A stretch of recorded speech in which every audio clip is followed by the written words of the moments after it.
नमस्कार। दिन भर की बड़ी खबरों के विश्लेषण के कार्यक्रम सुनिए सच में आपका स्वागत है। मैं हूं मुकेश कुमार। तो दोस्तों शुरू करते हैं आज का सुनिए सच। आज की खास खबरों पर नजर डालते हुए कोरोना नियमों की उड़ी धज्जियां, महाकुंभ में लगाई लाखों लोगों ने डुबकियां, गोलीबारी पर बीजेपी नेताओं के भड़काऊ बयान, कहा 4 की जगह 8 मरने थे, रेमडेसिविर इंजेक्शन की भारी किल्लत, गुजरात में बीजेपी नेता ने की जमाखोरी, कोरोना से हालात बेकाबू, लॉकडाउन के डर से मजदूरों का पलायन तेज, कुरान की आयतों को हटाने की मांग वाली याचिका खारिज, 50,000 का जुर्माना। खास खबरों पर नजर डालने के बाद अब वक्त है आज की बड़ी खबरों के विस्तार से विश्लेषण का। लेते हैं आज की सबसे अहम खबर। सबसे पहले कोरोना संक्रमण के रिकॉर्ड मामलों के बीच लोगों की जबरदस्त लापरवाही भी दिख रही है। लोगों की ही नहीं, सरकार की भी, प्रशासन की भी। हरिद्वार के कुंभ मेले में 12 से 14 अप्रैल तक शाही स्नान चल रहा है और इसमें लाखों लोगों की भीड़ जुटी है। मेले के जो वीडियो सामने आए हैं उनमें साफ दिखता है कि सोशल डिस्टेंसिंग नहीं पालन की जा रही है। हरिद्वार के मुख्य घाट हर की पैड़ी पर ये हालात दिखे। सोमवार, मंगलवार और बुधवार को 3 बड़े स्नान यानी शाही स्नान होने हैं। इनमें बुधवार को 13 अखाड़े गंगा में डुबकी लगाएंगे। सोमवार को सुबह 12 बजे तक ही करीब 21 लाख लोगों ने डुबकी लगाई। इस बीच उत्तराखंड में रविवार को कोरोना संक्रमण के 1333 मामले सामने आए हैं, जो इस साल का सबसे बड़ा आंकड़ा है। कुंभ का ये मेला 30 अप्रैल तक चलेगा और हर दिन इसमें हजारों लोग शामिल होंगे। हालांकि राज्य सरकार की ओर से 72 घंटे पहले की कोरोना नेगेटिव रिपोर्ट लाने, एयरपोर्ट, रेलवे स्टेशनों और दूसरे राज्यों से लगने वाली सीमाओं पर टेस्टिंग का काम करने जैसे सख्त कदम उठाने की बात कही गई है। लेकिन ऐसे वक्त में जब संक्रमण के साथ मौतों की रफ्तार तेज हो तो लाखों लोगों की भीड़ मुश्किल हालात पैदा कर सकती है। पिछले साल जब तबलीगी जमात ने एक आयोजन किया था दिल्ली में, जिसमें करीब 2,500 लोग इकट्ठे हुए थे, तब हमारे मीडिया ने और भारतीय जनता पार्टी के नेताओं ने इसे एक कोरोना जिहाद का नाम दे दिया था। पूरा कोरोना फैलने की तोहमत इन लोगों पर मढ़ दी थी कि ये कोरोना फैलाने के लिए आए हैं, कोरोना फैला रहे हैं और ये देश को मुसीबत में डाल रहे हैं। अब हालांकि उसके बाद बहुत सारे धार्मिक आयोजन देश भर में हुए, जिनमें हजारों लाखों की तादाद में विभिन्न धर्मों को मानने वाले लोग जुटे। उसमें खास तौर पर हिंदू धर्म के अनुयायी जुटे थे। और अब ये महाकुंभ ऐसे मौके पर हो रहा है जब रिकॉर्ड संख्या में कोरोना से ग्रस्त मरीजों की रिपोर्टें बार आ रही हैं। लगातार वो रिकॉर्ड बढ़ता जा रहा है। ये पहले ही सोचा जाना चाहिए था कि ऐसे मौके पर महाकुंभ जैसा आयोजन किया जाना ये चाहिए या नहीं किया जाना चाहिए। लेकिन उत्तर प्रदेश की योगी सरकार और केंद्र की बीजेपी सरकार ये समझती है कि महाकुंभ का विराट आयोजन ही हिंदू धर्म को स्थापित करेगा, प्रतिष्ठित करेगा, उसकी जो प्रतिष्ठा है उसमें बढ़ोतरी करेगा। ये नहीं सोचते वो लोग कि यहाँ जो हिंदू धर्म को मानने वाले लोग आएंगे उनके जान जोखिम में फैलने का खतरा है, और जो आएंगे वो सोशल डिस्टेंसिंग को पालन कराना इतनी बड़ी तादाद में असंभव सा काम है। फिर वो लेकर जाएंगे और पूरे देश भर में कोरोना फैलेगा और उसकी रफ्तार तेज बढ़ेगी। तो ये एक तरह की गैर जिम्मेदाराना रवैया है राज्य सरकार का, योगी सरकार का और मोदी सरकार का, जिसे पूरे देश को भुगतना पड़ेगा। ये जो धर्मावलंबी हैं ये आस्था के लिए अपने आते हैं, उन्हें ज़्यादा समझ नहीं होती है। बहुत सारे लोग नासमझ होते हैं और बहुत सारे लोग जानबूझकर नासमझी करते हैं। खतरे को देखते हुए भी समझदारी नहीं बरतते हैं, जो सावधानी बरतनी चाहिए वो भी नहीं बरतते हैं। और प्रशासन तो खैर सरकार के डंडे से चलता है, तो उसे तो जो आदेश मिला है उसने वो किया है और वो हो रहा है। लेकिन आप देखिए कि सोमवार को ही 12 बजे तक ही 21 लाख लोगों ने गंगा में स्नान किया। आप समझ सकते हैं ये कितनी बड़ी तादाद है और इससे किस पैमाने पर कोरोना फैल सकता है। तो सरकार अपनी सुविधा के हिसाब से घटनाओं को तय करती है। चुनाव करवाने हैं तो चुनाव के लिए कोरोना नहीं होता है। जब धार्मिक आयोजन होने हैं तो उसके लिए कोरोना नहीं होता है, लेकिन अगर कोई दूसरे धर्म के लोग इस तरह का आयोजन करें या दूसरे समुदाय के लोग कुछ दूसरा आयोजन करें तब उसे आपत्ति होती है, तब उसे वो देशद्रोही घटना के रूप में चिन्हित और प्रचारित करना शुरू कर देती है। तो ये बहुत दुखद है, दुर्भाग्यजनक है। अगर इसकी वजह से कोरोना और बड़ी तेजी से फैलता है और लाखों लोग उसके शिकार होते हैं तो इसके लिए कौन जिम्मेदार होगा? साफ है कि उत्तर प्रदेश की योगी सरकार और केंद्र की मोदी सरकार इसके लिए पूरी तरह से जिम्मेदार माना जाना चाहिए, क्योंकि ऐसे मौके पर इस तरह के आयोजन की उसे न तो अनुमति देनी चाहिए, न ही इस तरह के प्रबंध करने चाहिए, बल्कि देश भर में ये संदेश फैलना चाहिए कि इस बार जो महाकुंभ का स्नान है वो अपने आसपास की नदियों में कहीं जाकर कर ले या घर में कर ले, कहीं भीड़ न लगाएं, कहीं इकट्ठे ना हो। लेकिन उसे तो जो हिंदुओं के वोट चाहिए और वोट के लिए वो कुछ भी करेंगे। अगली खबर लेते हैं। कूच बिहार के शीतलकुची में केंद्रीय सुरक्षा बलों द्वारा 4 आम लोगों को गोली से मारने को लेकर बीजेपी नेता लगातार विवादित बयानबाजी कर रहे हैं। बंगाल बीजेपी अध्यक्ष दिलीप घोष के विवादित बयान के बाद अब बीजेपी नेता राहुल सिन्हा ने कहा है कि शीतलकुची में 4 नहीं बल्कि 8 लोगों को गोली मार देनी चाहिए थी। बता दें, चौथे चरण के मतदान के दौरान सीआईएसएफ की गोलीबारी में 4 लोगों की मौत हो गई थी। इसको बंगाल की मुख्यमंत्री ममता बनर्जी ने नरसंहार बताया तो गृह मंत्री अमित शाह ने कहा कि हादसा ममता के भड़काने की वजह से हुआ। वहीं बंगाल बीजेपी अध्यक्ष ने चेतावनी देते हुए कहा है कि शीतलकुची जैसी घटनाएं और जगहों पर भी होंगी।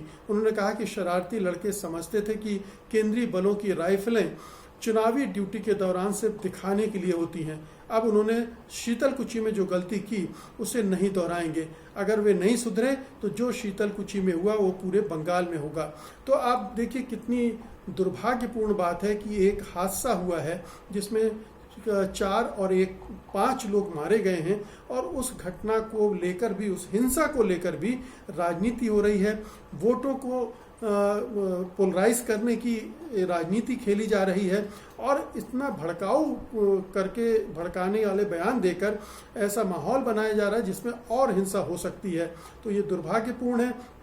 ममता बनर्जी जो कर रही हैं वो भी कोई समझदारी वाला काम नहीं कर रही है। नरसंहार और केंद्रीय बलों पर टीका टिप्पणी करके इस तरह से इस माहौल को और वो सुलगा रही हैं।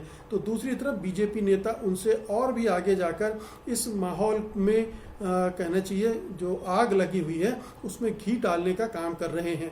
केंद्रीय बलों की भूमिका को लेकर जब चुनाव से पहले ही चुनाव आयोग ने तैनाती करनी शुरू की थी तभी से सवाल उठ रहे थे कि आखिरकार केंद्रीय बलों की इतने बड़े पैमाने पर तैनाती करके बीजेपी क्या करना चाहती है। और चुनाव आयोग जो कि केंद्र सरकार की हाथों की कठपुतली है वो भी उसी रवैये पर चल रहा है, उसी रास्ते पर चल रहा है। इस पूरी घटना के तमाम ब्यौरे सामने आ चुके हैं। स्पष्ट हो चुका है कि एक बच्चे को जब वो हिंदू बच्चा था उसको बुरी तरह से मारने की कोशिश की, मारा गया सीआईएसएफ के द्वारा, केंद्रीय बलों के द्वारा, तब उसके विरोध में लोग आए और उन्होंने सीआईएसएफ के जवानों को घेरा। तो ये घटनाक्रम कुछ दूसरा है, दिखाया कुछ दूसरा जा रहा है और उसका चुनावी लाभ उठाने की कोशिश जो की जा रही है वो बेहद शर्मनाक है। ऐसे माहौल में चुनाव आयोग की जो भूमिका होती है वो भी ऐसा लगता है कि पक्षपात से घिरा हुआ है। पूरी तरह से केंद्र सरकार के हिसाब से चल रहा है, बीजेपी के हिसाब से चल रहा है।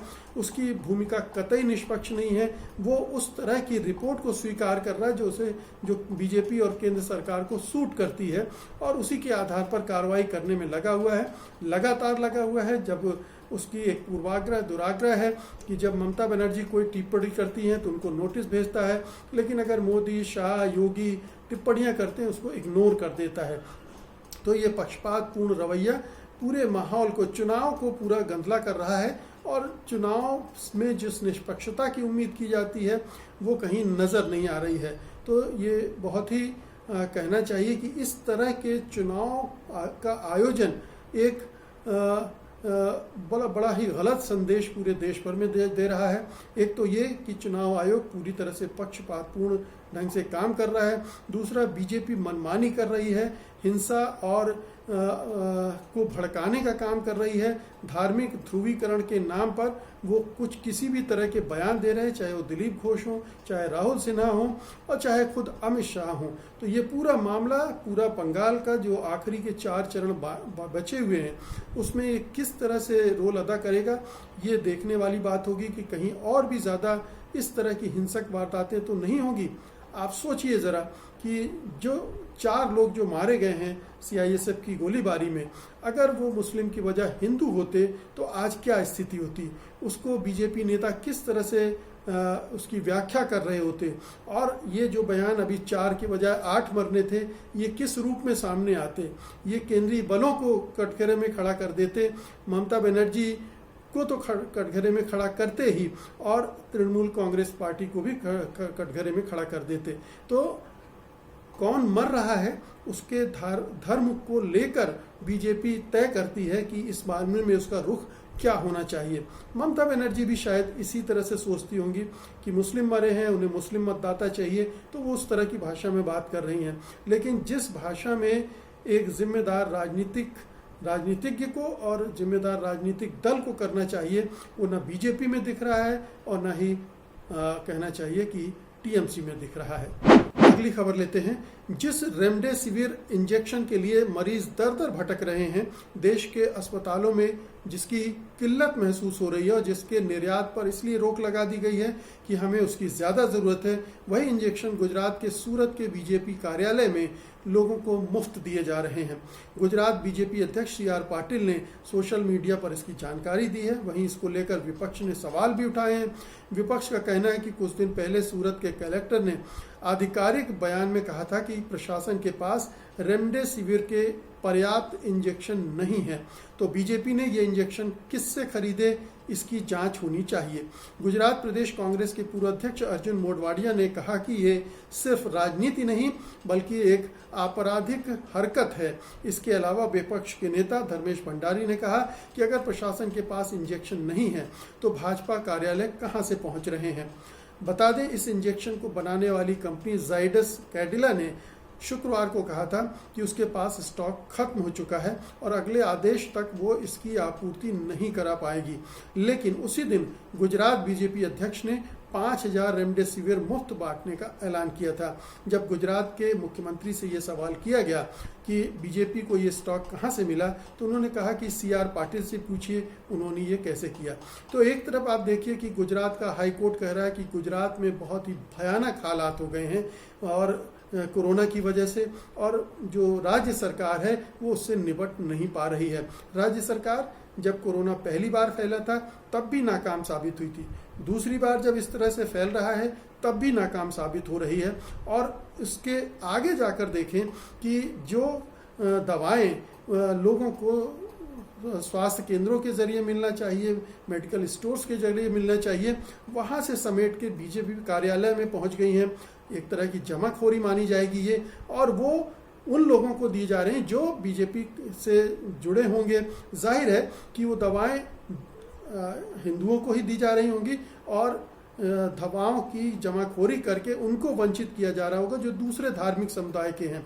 इसका पूरा मकसद ही यही है। यहाँ भी वोटों की राजनीति है, यहाँ भी हिंदू मुसलमान की राजनीति है, और ये राजनीति बहुत ही निचले दर्जे की, घटिया दर्जे की राजनीति है कि जब ऐसी महामारी फैली हो तो आप रेमडेसिविर जिनको ज़रूरत है और जो अस्पताल में और मेडिकल स्टोर के चक्कर लगा रहे हैं वहाँ उपलब्ध नहीं होने दे रहे हैं और बीजेपी कार्यालय से बांट रहे हैं। और किस आधार पर बांट रहे हैं इसका भी कुछ पता नहीं, क्योंकि जो लोग लेने वाले हैं वो सचमुच में उनको ज़रूरत है या नहीं है, या वो भी खरीद कर या इकट्ठा करके अपने घरों पर जमा कर रहे हैं कि भविष्य में काम पड़ेगी। तो जिन्हें आज ज़रूरत है उन्हें वो दवाएँ नहीं मिल पाएंगी, जिन्हें बाद में ज़रूरत होगी वो भी नहीं मिलेंगी, क्योंकि इनके पास जमाखोरी हो रही है। तो ये बहुत दुर्भाग्यपूर्ण, इसकी जांच होना चाहिए और इन बीजेपी के नेताओं को गिरफ्तार किया जाना चाहिए कि ये सचमुच में ऐसे मौके पर इस तरह की हरकत एक आपराधिक कार्रवाई है। अगली खबर का रुख करते हैं। देश में कोरोना संक्रमण के मामले फिर से नई ऊंचाई पर पहुंच गए हैं। रविवार को 24 घंटे में 1,68,912 पॉजिटिव मामले आए हैं। ये अब तक के सबसे ज़्यादा आंकड़ा है। एक दिन पहले ही करीब 1,52,000 मामले आए थे, यानी एक दिन में करीब 16,000 मामले और बढ़ गए। स्वास्थ्य विभाग के आंकड़ों के अनुसार 24 घंटों में 904 लोगों की मौतें हुई हैं। वहीं चुनावी राज्य बंगाल में संक्रमण के मामले बीते एक महीने में 18 गुना बढ़ गए हैं।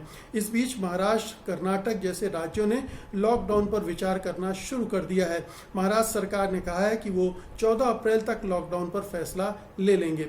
वहीं कर्नाटक के मुख्यमंत्री BS येदियुरप्पा ने कहा है कि कर्नाटक में जरूरत पड़ी तो लॉकडाउन लागू किया जाएगा।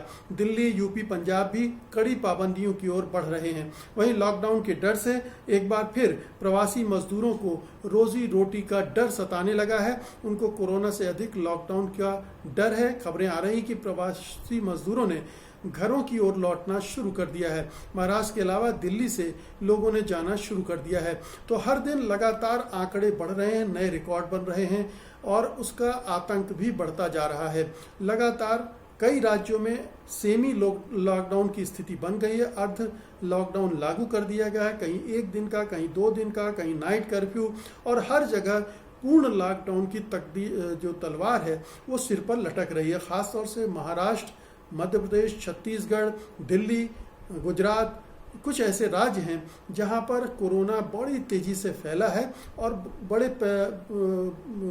बड़े एरिया में फैल गया है, जिसकी वजह से जो वहाँ मजदूर काम कर रहे हैं उनमें डर सता गया है कि जिस तरह से पिछले साल मार्च में स्थितियां बनी थी, लगभग वही स्थितियां बन रही हैं और किसी भी दिन कोई भी सरकार लॉकडाउन घोषित कर सकती है और उस लॉकडाउन में वो फंस जाएंगे। ये स्थिति बताती है कि हमारी सरकारों ने कोई तैयारी नहीं की है। केंद्र सरकार ने पिछले लॉकडाउन से और जिस तरह से मजदूरों का पलायन हुआ था उससे कोई सबक नहीं सीखा है। उनके लिए कोई इंतजाम नहीं किए हैं अभी तक उनको रोकने के।